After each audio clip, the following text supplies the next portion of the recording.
बिस्मिल्लाहिर्रहमानिर्रहीम रब्बि इश्रह ली सदरी वयस्सिर ली अमरी वहल उक़दतम मिन लिसानी यफ़क़हू क़ौली। अल्लाहुम्मा सल्लि अला सय्यिदिना मुहम्मदिन व आलिहि व इत्रतिहि बिअददि कुल्लि मालूमिन लका व बिक़द्रि अज़मति ज़ातिका फ़ी कुल्लि वक़्तिन व वहीन। अल्लाहुम्मा सल्लि अला सय्यिदिना मुहम्मदिन नबिय्यिल उम्मी व आलिहि वसहबिहि बारिक व सल्लम।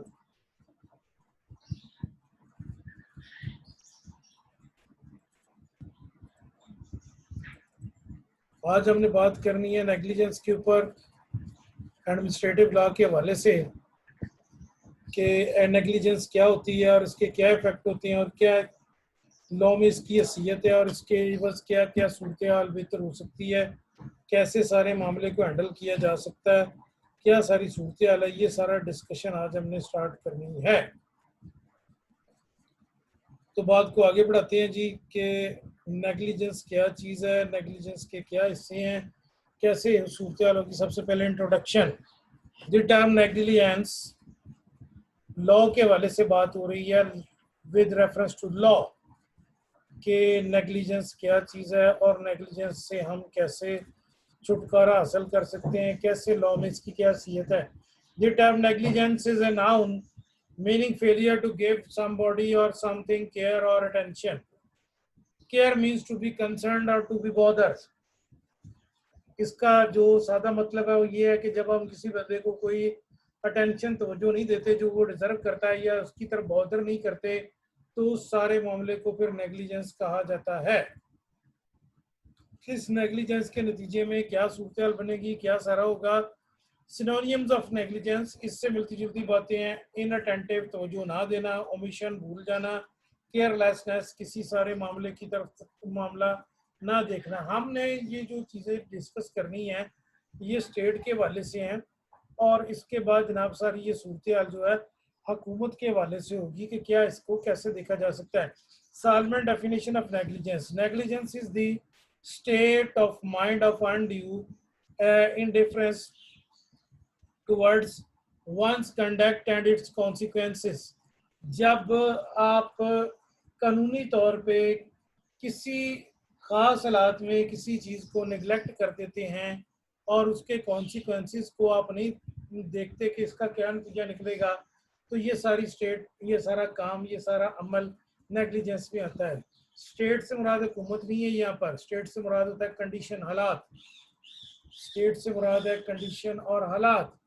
तो उन तमाम चीज़ों को जनाब यहाँ पर देखा जाएगा। अनड्यू से मुराद है कि हद से गुजर जाना या मामले को ना देखना या टू मच हैवी, ज़्यादा हो जाना या जितना मामला था उसकी तरफ उतनी तवज्जो ना करना। इनडिफरेंस, ला ताल्लुक रहना, इनडिफरेंस ला ताल्लुक रहना। इररिस्पॉन्सिबल, आपकी तरफ लोग मुतवज्जो हैं, आप अपनी तवज्जो नहीं दे रहे, इस तरफ बात देख ही नहीं रहे, आपकी इस तरफ कोई तवज्जो ही नहीं है, तो ये फिर कैसे काम चलेगा? ये तो कोई काम नहीं चलेगा। तो ये जो इंडिफरेंस बिहेवियर है जो आपका बिल्कुल इसमें कहते हैं कि ला ताल्लुकी का मामला है या जिसमें आप कोई तवज्जो नहीं दे रहे या कोई इंटरेस्ट नहीं शो कर रहे, तो ये इंडिफरेंस पॉइंट में आता है। टुवर्ड्स का मतलब होता है जो मामला उसकी जानब, कंडक्ट, बिहेवियर, आपका रवैया, आपकी सोच, आपका लोगों को डील करने का अंदाज, कॉन्सिक्वेंसेस है उसके नताइज, जुर्माना, क्या नतीजा निकलना है इसका, क्या जुर्माना होना है, what will be the result, क्या नतीजा निकलेगा, क्या इससे अखज़ किया जा सके। दस इन ऑर्डर टू से, स्टेट से मुराद है कुछ ख़ास किस्म के ज़हनी हालात, आपकी हैसियत। नंबर 2 सेकंड में हमारे पास आती है कि जिसमें हम देखते हैं जी कि ये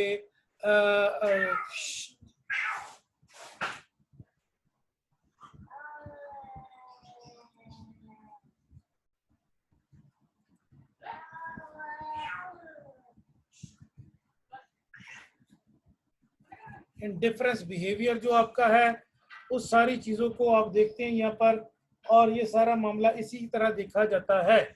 इस सारे को आपने अपनी सोच के मुताबिक ज़हन में रखना है और उसी के मुताबिक इसकी सारी सूरत हाल होगी। अच्छा जी, बात अब हम आगे बढ़ाने लगे from the point of view of law. कानून की नज़र में क्या सूरत हाल है इसकी। कानून की नजर में इसको कैसे देखा जाता है? Concept of negligence with particular emphasis on duty of care and standard of care. कितनी केयर, कितनी तवज्जो, कितना आपने देखना है इसकी तरफ। तो एक बात यहाँ पर है कि legal duty to take care, कितनी तवज्जो आपने इसकी तरफ करनी है। तो जितनी तवज्जो आपसे मांगी जा रही है वो तवज्जो आपने इसकी तरफ करनी है। वो तवज्जो कितनी तवज्जो है? वो तवज्जो इतनी तवज्जो है कि जितनी जनाब आप किसी अपने ज़ाती काम को देखने के लिए करते हैं, जितनी तवज्जो आपने अपने ज़ाती काम को देखने के लिए की है। अच्छा जी, ये सारा मामला फिर डिफरेंट रस्तों से गुजर के यहाँ तक आता है कि अगर आपने यहाँ पर ये सारा काम कर ही लिया है, अगर फर्ज किया ये सारी चीज़ें हो ही गई हैं, आपसे ये स्टैंडर्ड ऑफ केयर भी नहीं हो सका, नेग्लिजेंस भी हुई है, अब इसका नतीजा क्या निकलेगा? अगर ये स्टैंडर्ड ऑफ केयर आपने मेंटेन नहीं किया, अगर आपने किसी चीज़ की हिफाजत करनी थी आपने हिफाजत नहीं की, तो अब इसका नतीजा क्या निकलना है? सबसे पहले तो स्टैंडर्ड ऑफ केयर की तरफ आते हैं। स्टैंडर्ड ऑफ केयर का मतलब है नेग्लिजेंस से आपने इस हद तक नेग्लिजेंट हुए हैं कि दूसरी पार्टी का नुकसान हुआ है। तो इस नेग्लिजेंस के नतीजे में जो दूसरी पार्टी का नुकसान हुआ है उसका इलाज आप क्या करेंगे?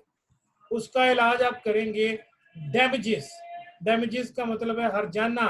अगर एग्रीव पार्टी जिसका कोई नुकसान हुआ है आपकी केयरलेसनेस के नतीजे में, तो आप उस नुकसान की तलाफी फिर आप कैसे करेंगे? तो उस नुकसान की तलाफी आप इस हद तक करेंगे कि जनाब आपको जो जुर्माना है वो पे करना होगा। इसके लिए जो डैमेजेस हैं वो आपको पे करने होंगे, जो जुर्माना है वो आपको पे करना होगा। कितना जुर्माना पे करना होगा? जितना दूसरी पार्टी का नुकसान हुआ है। तो इससे मिलती जुलती थोड़ी सी बात को आगे बढ़ाते हैं। हमारे पास जब जुर्माना अदा हो गया तो जाहिर है कि कोई ना कोई तो रूल्स एंड रेगुलेशन किसी पार्टी ने बनाए होंगे। ये एक छोटा टॉपिक था जिसको अभी हमने डिस्कस किया। अब हमने बड़े टॉपिक की तरफ जाना है, एडमिनिस्ट्रेटिव प्रोसेस कि ये कैसे मुकम्मल किया जाता है। ये एडमिनिस्ट्रेटिव प्रोसेस जो है ये कैसे मुकम्मल किया जाता है, क्या होता है, पॉलिसी मेकिंग क्या चीज़ है, रूल्स क्या चीज़ें, एडमिनिस्ट्रेटिव प्रोसेस क्या है। State activism has lead to result to improve physical and economic welfare of the people. अच्छा जी, the state has assumed more and more powers and function. जब भी बात आएगी अवाम की फलाह बहबूद की, जब भी बात आएगी आवाम के तहफ़्फ़ुज़ की, जब भी बात आएगी अवाम की खुशहाली की, जब भी बात आएगी लोगों को बेनिफिट देने की, तो इसमें जो हमारी स्टेट है उसको ये इख्तियार दिया गया है कॉन्स्टिट्यूशन के ज़रिए कि जनाब वो फिज़िकल एक्टिविटीज़ के ज़रिए, इकोनॉमिक एक्टिविटीज़ के ज़रिए लोगों की वेलफेयर की तरफ तवज्जो दे, लोगों की तरफ तवज्जो दे। जैसे कि वज़ीर आज़म पाकिस्तान ने देखा कि लाहौर के ऊपर बहुत ज़्यादा आबादी का दबाव है और लाहौर जो इर्द गिर्द के सारे गाँव खा गया है, सगियाँ इधर उधर जनाब ऊपर गुजर सिंह वाला, और पूरे के पूरे लाहौर के इर्द गिर्द कोई लाखों की अपना तादाद में लोग नए आ गए हैं, और उसके बाद जनाब हज़ारों की तादाद में वहाँ आबादी जो है वो हो गई है, और उसके बाद सैकड़ों की तादाद में वो जो गांव देहात खा गया है लाहौर। तो उन्होंने सोचा कि लाहौर को दुबई तर्ज के ऊपर एक नया शहर बनाया जाए। तो नए शहर के लिए उन्होंने जगह सेलेक्ट की कि अब ये जगह किधर लाएं। तो पता चला रावी के इर्द गिर्द जो कंडे हैं, राइट और लेफ्ट बैंक जो हैं वो, या ईस्ट और वेस्टर्न, ये दोनों के दोनों जो बैंक्स हैं रावी के, रिवर रावी के, इसके अंदर इम्प्रूवमेंट लाते हुए एक तो यहाँ पर खुशहाली का काम किया जाए, दूसरा दरख्त लगाए जाएँ ताकि नेचुरल जो ग्रो है ये प्लांटेशन ये हो सके, और उसके बाद लोग भी यहाँ पर आ सकें, और उसके बाद यहाँ सारे मामले को टैकल किया जा सके। तो स्टेट जो है वो इस काम की तरफ तवज्जो देती है, इस काम की तरफ देखना, इसके ऊपर अमल दरामद करना, ये सारे का सारा स्टेट की जिम्मेदारी है।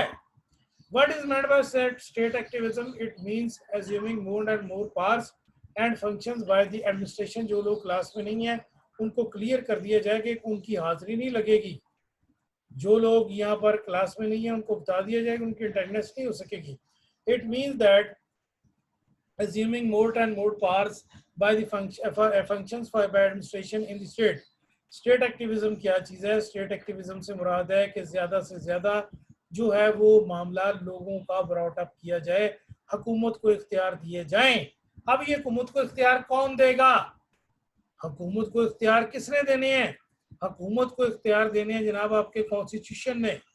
कॉन्स्टिट्यूशन इख्तियार देगा, ज्यादा से ज्यादा इंतजामिया को पावर कॉन्स्टिट्यूशन ने देनी है ताकि वो देखे कि कैसे काम करना है। अगर कॉन्स्टिट्यूशन इसकी तरफ तवज्जो नहीं देता और कॉन्स्टिट्यूशन ने लिमिट किया हुआ पावर ऑफ द स्टेट को, फिर तो काम नहीं चल सकेगा। फिर काम बेहतर करने के लिए आपको ज्यादा से ज्यादा इख्तियार जो है वो कॉन्स्टिट्यूशन को देने होंगे। कॉन्स्टिट्यूशन की तरफ से स्टेट को ज्यादा से ज्यादा इख्तियार दिए जाएंगे। स्टेट ज्यादा से ज्यादा इख्तियार देगी और कॉन्स्टिट्यूशन ज्यादा से ज्यादा इख्तियार स्टेट को देगा और उस स्टेट की बुनियाद के ऊपर, उस सारे मामले की बुनियाद पे स्टेट वो इकोनॉमिक वेलफेयर का काम करेगी। ये स्टेट, यहाँ से मैं गुफ्तगू करने लगा हूँ फ्रॉम हेयर, यहाँ से मैं गुफ्तगू करने लगा हूँ आपको समझाने के लिए। कोई और शख्स जो है वो जुर्रत ना करे इसको हाथ डालने की और ना इसकी तरफ मामले को कोई अपनी तरफ से को करने की। यहाँ से इस वक्त मैं गुफ्तगू करूँगा, ये गुफ्तगू का पॉइंट है इस वक्त। यहाँ से मैं इस वक्त गुफ्तगू करने लगा हूँ। ए स्टेट हैज 3 ऑर्गन। स्टेट के 3 ऑर्गन हैं। कौन कौन से 3 ऑर्गन हैं जनाब स्टेट के? सबसे पहले तो हम उन तीनों ऑर्गन्स की तरफ देखते हैं ना कि वो हैं कौन से। स्टेट के 3 ऑर्गन कौन कौन से हैं? State has 3 organ, legislature, judiciary and executive. ये तीनों जो स्टेट के ऑर्गन है, ये स्टेट के ऑर्गन हमारी वेलफेयर के लिए तो वे सपोर्ट करेंगे। State has 3 organ, that is legislature, judiciary and executive. Increase in state activities has meant increase work for all the organ of the state. अगर आपने स्टेट का काम बढ़ाना है तो सबसे पहले लेजिस्लेचर का काम ही बढ़ेगा। ज़ाहिर नए काम करने के लिए कानून साजी दरकार है। अगर आपने जनूबी सूबा बनाना है, जनूबी पंजाब को, तो वहां पर कानून साजी दरकार है।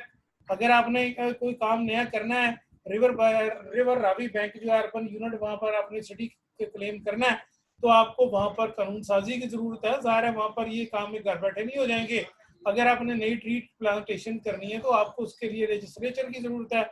अब लेजिस्लेचर को सपोर्ट करने के लिए जुडिशरी चाहिए, अदलिया चाहिए। बाज़ औक़ात शर्पसंद लोग जो है वो फौरी तौर पे अपने मफादात के बुनियाद पे कोई ना कोई अपील दायर कर देते हैं और उस अपील के दायर होते ही क्या होता है जनाब, जुडिशरी में स्टे हासिल करने की कोशिश करते हैं। अगर जुडिशरी को पता होगा कि ये काम गवर्नमेंट जो है वो वेलफेयर के लिए कर रही है, इम्प्रूवमेंट के लिए कर रही है, तो फिर वहाँ पर जुडिशरी जो है आमतौर पर ऐसे मामला को डिस्करेज करती है जो जेन्युइन नहीं होते। और उसके बाद फिर आपको इंतजामिया चाहिए। अब देखिए वजीर आजम ने जब देखा कि सिंध गवर्नमेंट जो है वो कामयाब नहीं हो रही है और वहां पर फ्लड्स की शक्ल सूरत हाल इख्तियार हो गई है, तो उन्होंने फौरी तौर पे क्रिटिसाइज करने की बजाय सिंध गवर्नमेंट को या किसी और मामले को या इसको कि जनाब नहीं ये एक सियासी मसला है, तो पाकिस्तान आर्मी को रिक्वेस्ट की national disaster management authority NDMA कि आप वहां पर जाएं और विजिट करें कि वहां पर पानी क्यों प्रॉब्लम का बायस बन रहा है। तो जब वहां पर वो आए लोग तो उन्होंने विजिट किया कि जो शहर का जो वेस्ट लाने वाले नाले हैं उन नालों के अंदर बहुत ज्यादा हार्ड वेस्ट मौजूद है। तो तकरीबन 50,000 टन कचरा जो है वो इन 4-5 बड़े नालों से गुजारा गया है।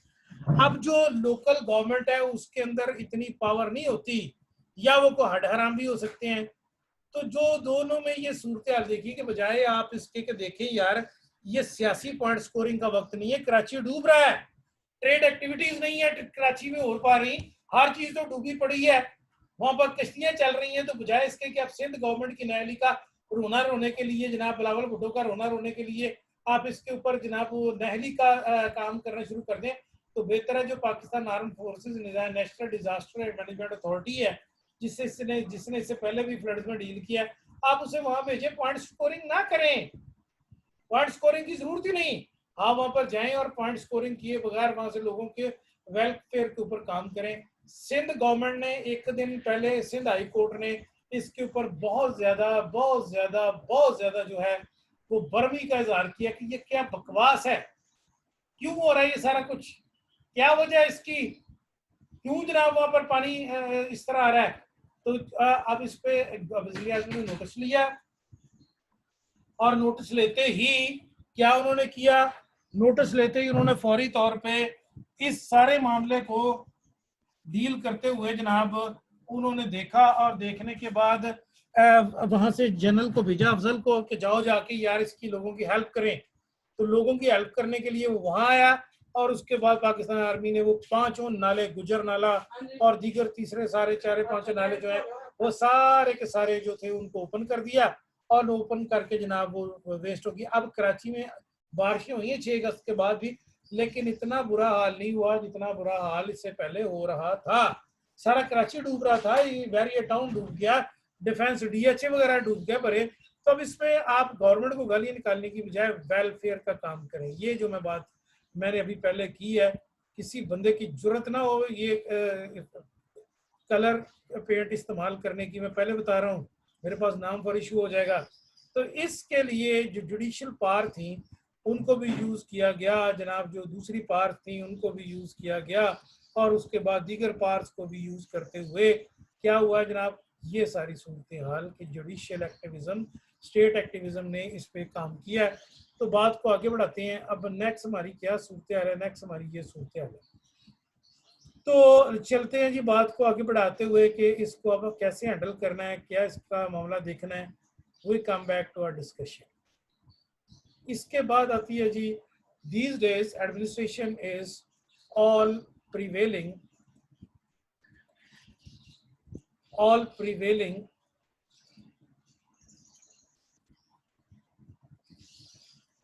these days or our administration in all prevailing feature of life today, it makes policies, यहाँ से बात कर रहा हूँ मैं इस वक्त, from here it make policies, पॉलिसियाँ बनाती है, लीडरशिप जो है लेजिस्लेचर तैयार करती है और उन इख्तियारात को इस्तेमाल करते हुए एग्जीक्यूट करती है और उसके बाद कानून का जो है वो मेन डिसीजन मेकिंग में रोल शुरू हो जाता है। एडमिनिस्ट्रेशन, यहाँ से मैं इस वक्त गुफ्तगू कर रहा हूँ फ्रॉम हेयर, ये मैंने आपके लिए हाईलाइट किया है ताकि आप सब लोगों की तवज्जो। सीआर साहब 1 मिनट के लिए क्लास छोड़ के व्हाट्सएप पे बाकी लोगों को मैसेज दे दें कि हाजिरी नहीं लगनी, जो क्लास में नहीं होगा, पहले मैं बता चुका हूँ।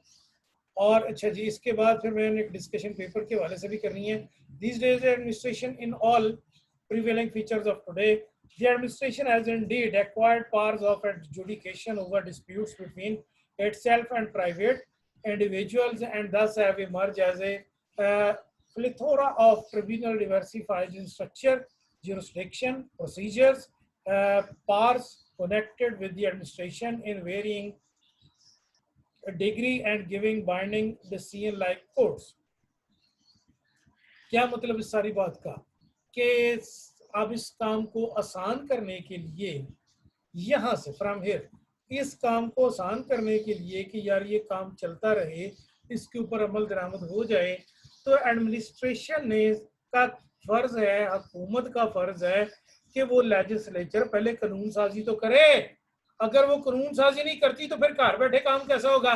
जैसे कि हमारे ऊपर ग्रे लिस्ट में से ब्लैक लिस्ट में जाने की वो जो तलवार लटक रही थी, तो इस सिलसिले में जब तलवार लटक रही थी कि फटैक्स के कानून में तब्दीली कीजिए, मनी लॉन्ड्रिंग के कानून में तब्दीली कीजिए और मनी लॉन्ड्रिंग के जो कानून है वो उसको चेक कीजिए कि वहाँ क्या सारा कुछ है। तो जब आपने ये सारा कुछ चेक करना है तो आपको नई कानून साजी की जरूरत है। तो नई कानून साजी के लिए आप क्या करेंगे, आप ज़ाहिर पार्लियामेंट में तो आपकी अथॉरिटी इतनी है कोई नहीं। मैंगल ग्रुप आपसे पहले ही नाराज होकर साइड पे हो गया, उन्होंने कहा जी हम अपोजिशन पे बैठेंगे, हम मौलवी के साथ बैठेंगे। तो फिर गवर्नमेंट ने जो जिम्मेदार पार्टियां थी लिबरल एटीट्यूड वाली, लिबरल से मुराद ये नहीं है कि वो नंगे दीन है, नंगी ये है, वो समझ अकल रखने वाली मेजर पार्टीज दोनों हैं, पाकिस्तान मुस्लिम लीग और उनके सरबराह जनाब मोहतरम शहबाज शरीफ साहब, और उसके बाद पाकिस्तान पीपल्स पार्टी और उनके सरबराह जनाब बिलावल भुट्टो जरदारी साहब। उन दोनों से गवर्नमेंट ने बातचीत की, उन दोनों को समझाया कि अगर ये हम कानून नहीं बनाएंगे तो इंडिया विन कर जाएगा, तो हमें इसकी जरूरत है। तो उन दोनों पार्टियों ने बदतरीन मुखालफत के बावजूद हुकूमत का साथ दिया और वो बिल जो था वो पास हो गया 2/3 मेजॉरिटी से, सेनेट से भी और कौमी असेंबली से भी। तो के लेजिस्लेचर जो है उसके अंदर पूरी अपोजिशन को ने तावन किया और मैं समझता हूं कि ये बात बड़ी अच्छी है कि आप बेशक जो मर्जी करें, जिस तरह मर्जी आप इनको सजाएं दें, जो मर्जी आप काम करें, लेकिन जहां पर बात आएगी मुल्क के कानून की, जहां पर बात आएगी मुल्क के ऊपर सारे मामले की, तो वहां पर हम कोई कंप्रोमाइज नहीं कर सकते। वहां पर हमें इस चीज को देखना होगा कि यार खुदा न खास्ता मुल्क के ऊपर अगर कोई बात आती है, ये मुल्क ग्रे लिस्ट में चला जाता है या उसके पास ब्लैक लिस्ट हो जाता है, तो जिम्मेदारी तो पूरी पाकिस्तान के नेशन की है। हमें इस तरफ देखना होगा, हमें इस तरफ सोचना होगा, कोई और नहीं सोचेगा, हमें ही सोचना है। तो अपोजिशन की बहुत जो सियानी पार्टियां थी, इवन के जनाब मोहतरम सराजुल हक साहब, जिनकी एक दो सीटें ही हैं, उन्होंने भी नहायत अक्लमंदी का मुजाहरा किया और मेन स्ट्रीम की पार्टीज के साथ खड़े हुए और गवर्नमेंट के साथ खड़े होकर उन्होंने एक लेजिस्लेशन तैयार करवाया, यानी कानून साजी करवाई। कानून साजी होगी तो मेरे बच्चों काम होगा ना। अब इसके बाद जब ये 2/3 मेजोरिटी से पास हो गया, तो फिर ये अब कानून इम्प्लीमेंट होगा। तो जो रिक्वायरमेंट आपको दी थी उन्होंने, वो फटाक ने वो जो फोर्स है मनी लॉन्ड्रिंग वाली, एंटी मनी लॉन्ड्रिंग फोर्स जो है, उसने जो आपको दी हुई है कि जनाब आप फाइनेंस को और इसको चेक करें, उस सारे मामले को आपने टैकल किया और टैकल करते हुए आप उसके साथ मौजूद रहे और मौजूद रहने की वजह से आप सारा काम करने में कामयाब हो सके। तो लेजिस्लेचर ने साथ दिया है, जुडिशरी ने मुखालफत नहीं की और एग्जेक्टिव ने उसको कानून की शक्ल देकर अब वो हमारे लिए प्रेसिडेंट ने तो चूंकि ये हम आए रिवर्स थे, ये एक था जो प्रेसिडेंशियल ऑर्डर यानी ये ऑर्डिनेंस था, और ऑर्डिनेंस के बाद जनाब ये बना कौमी असेंबली से पास हुआ, फिर नेशनल असेंबली पे पास हुआ, फिर पार्लियामेंट के जॉइंट सेशन में गवर्नमेंट ने इसके ऊपर वोट लिया और उसके बाद सारे का सारा ये कानून बन गया है। तो जो स्ट्रक्चर है जो इसका लेजिस्लेचर का, वो ये सपोर्टिव होना चाहिए। आपने मुखालफत करनी है, गवर्नमेंट की डट के मुखालफत कीजिए, खड़े हो जाए गवर्नमेंट के खिलाफ, लेकिन जहां पर बात आएगी कौमी मुफाद की, वहां पर अपोजिशन को साथ देना होगा, वहां पर जुडिशरी को साथ खड़े होना होगा, वहां पर एग्जेक्टिव को अपने कानून से तजावुज नहीं करना। ये नहीं है कि आप जनाब इसी रैत के चक्कर में आप वो जो है कलभूषण यादव उसको निकाल दे। नो नो नो, ये नहीं होगा। आपने अपने इख्तियारात में रहना है, आपने अपने इख्तियार के अंदर रहना है। जहां पर आप समझते हैं, अपोजिशन समझती है, गवर्नमेंट समझती है कि जनाब यहाँ पर मुफादत का टकराव है, तो वो वहां पर जो है वो साथ शामिल हो जाए। और अगर वो समझते हैं कि मुफादत का टकराव नहीं है, तो उनको साथ शामिल होने की जरूरत नहीं। The administration has indeed acquired powers of adjudication over the dispute between itself and private individual, and thus have emerged a, यहाँ से इस वक्त बात होगी कि जनाब वो कहते हैं कि आपने इंतजामिया को ये हक हासिल है कि वो अपने इख्तियारात को इस्तेमाल करते हुए अपने और आम निजी आदमियों के दरमियान जो झगड़ा है उसको ट्रिब्यूनल में सारा कोई डाइवर्सिफाई करके वहाँ सेट करे और उसके बाद इंसाफ की फराहमी को यकीनी बनाए। और अदालत जो भी फैसला दे, अदालत जो भी फैसला दे, अदालत ने जिस किस्म का भी फैसला दिया, अच्छा या बुरा, क्रिटिसाइज बाद में कीजिएगा, पहले उस पर अमल दरामद करें। आप उसको क्रिटिसाइज जरूर करें, लेकिन पहले भाई उस पर अमल दरामद करें। कोर्ट के जो डिसीजन कोर्ट ने दिया है, अगर आप कोर्ट के डिसीजन पे अमल दरामद नहीं करेंगे तो फिर तो कोर्ट का मजाक बन गया ना। तो कोर्ट को ये इख्तियार हासिल है कि उनके फैसले हर जगह माने जाएंगे और हम उन फैसलों को मानने के पाबंद हैं। हम उन फैसलों को मानने के पाबंद हैं, उन फैसलों को माना जाएगा, उनके ऊपर एग्री किया जाएगा, उन सारे फैसलों को हुकूमत मानेगी। अगर गवर्नमेंट नहीं मानती तो तौहीन अदालत की दरखास्त होगी। अच्छा जी, उसके बाद नंबर नेक्स्ट दूसरे पॉइंट पे आते हैं। The administration has also got control over extensive power to grant, refuse or revoke licenses, impose sanctions। ये भी इसके गवर्नमेंट का इख्तियार है कि जैसा कि आपने रिसेंडे के मंसूबे में देखा था कि गवर्नमेंट ने वो मंसूबा जो था वो किसी और को दिया, फिर बाद में जुडिशरी ने उसको कैंसिल कर दिया। तो उन्होंने इंटरनेशनल कोर्ट ऑफ जस्टिस में वो किया मामला डिस्कस दोबारा, और ICJ में जब ये गया तो फिर गवर्नमेंट ने तुर्की की गवर्नमेंट को बीच में डाल के इस सारे मामले को देखा कि इसे कैसे हैंडल किया जाएगा। इस सारे मामले को उन्होंने चेक किया कि हम इसको कैसे हैंडल करेंगे। To enable the administration to discharge effectively its rule making, adjudicating and other discretionary and regulatory function, it has been given vast powers of inspection, inquiry और उसके बाद जनाब इन्वेस्टिगेशन और उसके बाद search and seizure. These days it is simple to that in a modern democratic state the administration has acquired, यहाँ से मैं इस वक्त बात कर रहा हूँ, immense power and discharges varying functions multifarious in scope and consequences. Pertinent here to note that extension in functions and powers of administration has led to complex socio-economic problems which practically can be handled only by legislative and administrative process instead of normal legislature or administrative process. In this regard, the legislature has to itself क्या करे जी, itself restrict with laying down broad policies and to leave the rest to the administration. अब यहाँ पर इंतजामिया को ये इख्तियार हासिल है कि वो जनाब अपने जो करने के काम है उसकी तरफ तवज्जो दे, बाकी जो काम है ब्रॉड पॉलिसीज उसको इंतजामिया के ऊपर छोड़ दे. जो लेजिस्लेचर है, लेजिस्लेचर कानून साज इदारे का फर्ज है कि वो कानून साज इदारा जो है वो इसकी तरफ तवज्जो दे और कानून साजी की तरफ तवज्जो दे, कानून साजी करे, इसको बेहतर करे, इसके अंदर जो भी सूरत हाल हो सकती है उसको इम्प्रूव किया जाए. जब वो उसको इम्प्रूव करेगा तो उस इम्प्रूवमेंट के नतीजे में जो बिला वजह के झगड़े हैं वो ख़त्म हो जाएंगे और पॉलिसीज जो है उनके ऊपर ब्रॉडली अमल दरामद हो सकेगा. अगर आपने इनके ऊपर अमल दरामद करना है तो ये जिम्मेदारी बहरहाल आपकी ही है. बात को आगे बढ़ाते हैं. इस वक्त बात हमारी आगे बढ़ती है कि administrative adjudication has risen enormously as a multitude of cases arising for adjudication under the modern legislature need to decide expediently with the minimum formality and technicalities at the minimum cost and by process persons having specialized skill to handle such cases. The courts are not in a position to fulfill these requirements, so administrative tribunals have to be involved.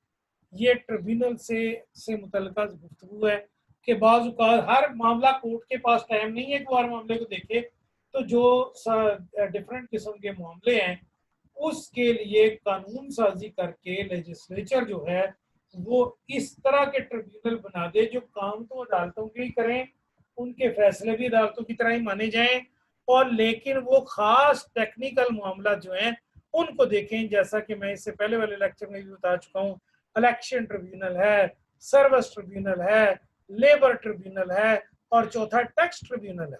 4 constitution की मदद से tribunal हमने बनाए हुए हैं. तो इन tribunal पे government जो है उनके फैसलों के ऊपर अमल दरामद भी करती है, उनकी तरफ देखती भी है, उन सारे मामलों को हैंडल भी करती है, उनकी तरफ तवज्जो भी दी जाती है, उन सारी चीज़ों को देखा भी जाता है, उसके ऊपर अमल दरामद भी किया जाता है. Another advantage of administrative process is that, अब मैं यहाँ से गुफ्तगू कर रहा हूँ, फ्रॉम हियर, यहाँ से मैं गुफ्तगू इस वक्त कर रहा हूँ कि एडमिनिस्ट्रेटिव जो है वो पावर्स जो हैं वो उनका इस्तेमाल करने का फ़ायदा ये है कि नई टेक्निक्स हैं और उसके बाद नए इंस्ट्रूमेंट आप यूज़ कर सकते हैं. चीफ जस्टिस साहब ने ये, जो साबका चीफ जस्टिस साहब थे उन्होंने जनाब इससे पहले जो थे वो बाबा रहम था, उन्होंने ये अपने देखा था कि जनाब अब ऑडियो वीडियो ऐड से ई कोर्ट की बुनियाद के ऊपर भी फैसले होंगे. फैसला था सुप्रीम कोर्ट रजिस्ट्री हैदराबाद का केस और उन्होंने supreme court registry head office Islamabad में बैठ के सुना, वहाँ से वकला के दलाल लिए, वहाँ से पार्टीज पेश हुई. जब भी सुप्रीम कोर्ट में केस होता है, मैंने बताया था 2 कोर्ट आपको वकील करने पड़ते हैं. एक होता है जिसको हम कहते हैं कि जनाब अटॉर्नी एट लॉ या जिसको हम कहते हैं जो आपकी सारी की सारी अटॉर्नी एट रिकॉर्ड, और दूसरा जो है प्रेजेंट करता है. ये दोनों वकील आपको एट अ टाइम करने पड़ते हैं, वो सारा रिकॉर्ड सुप्रीम कोर्ट में आपका रखता है. तो बात हम कर रहे थे कि जनाब इसके ऊपर आपने अमल दरामद जब करना है, इसकी तरफ जब देखना है, इस सारे को अपने कानून साजी की तरफ बेहतरी करनी है, तो इस बेहतरी का नतीजा क्या निकलना है, इस बेहतरी का नतीजा ओवरऑल जो है वो सारे का सारा बेहतरी की तरफ ही जाएगा. मॉडर्न सोसाइटी में इन प्रॉब्लम्स की तरफ देखा जाना चाहिए. इसके बाद आती है लेजिस्लेटिव सुपरमेसी। अब कानून की हाकमियत, ये क्या है? कानून की हाकमियत से हम क्या मुराद रखते हैं? लेजिस्लेटिव सुपरमेसी से क्या मुराद है? कानून की हाकमियत किस चीज का नाम है? ये जो आपने ट्रिब्यूनल वाली बात की है अभी, दिस वन, ये जो भी आपने कहा जी कि ये कोर्ट्स जो हैं गवर्नमेंट का फर्ज है कि वो ट्रिब्यूनल बनाए फ्रॉम हेयर, इसकी जो आपने बात की है, इस बात को यहाँ अब सेकंड किया जा रहा है कि भाई जी ट्रिब्यूनल बन जाएंगे। बाकी लोगों को भी एक क्लास में है, टाइम थोड़ा फिर, क्योंकि इससे ज्यादा मैं रिकॉर्ड करने की इजाजत नहीं देता। तो ट्रिब्यूनल जो है वो उसका फर्ज है कि जनाब उसकी कानून की हाकमियत अब कैसे होगी, कानून की हाकमियत का तस्वर क्या है, जिसको हम लेजिस्लेटिव पावर्स कहते हैं, वो क्या चीज है, उससे क्या मुराद है, उसको अब हम कैसे देखेंगे। तो जनाब अब सबसे पहले हम उसकी तरफ चलते हैं कि उसको आपने कैसे देखना है। यहाँ से मैं इस वक्त बात कर रहा हूँ फ्रॉम हियर, इस वक्त यहाँ से बात हो रही है। तो बात मैं कर रहा था कि जनाब लेजिस्लेटिव सुपरमेसी क्या चीज़ है। लेजिस्लेटिव सुपरमेसी जो है कानून की, जिसे हम कहते हैं कि जनाब ये कानून की पासदारी में सबसे ऊंची बात है, सबसे कानून की, तो इसमें कानून की जो हाकमियत है उसको कैसे देखा जाए। हमारे मुल्क में 3 इंस्टीट्यूशन को मिला के, बंदे नहीं, अफराद नहीं, पर्सन नहीं, 3 चीजों को मिला के लेजिस्लेटिव सुपरमेसी कहा जाता है। सबसे पहले प्रेसिडेंट, ये बंदा नहीं है, ना ही मैं आरफ अलवी की बात कर रहा हूँ, ये एक इंस्टीट्यूशन क्रिएटेड बाय लॉ है। नंबर 2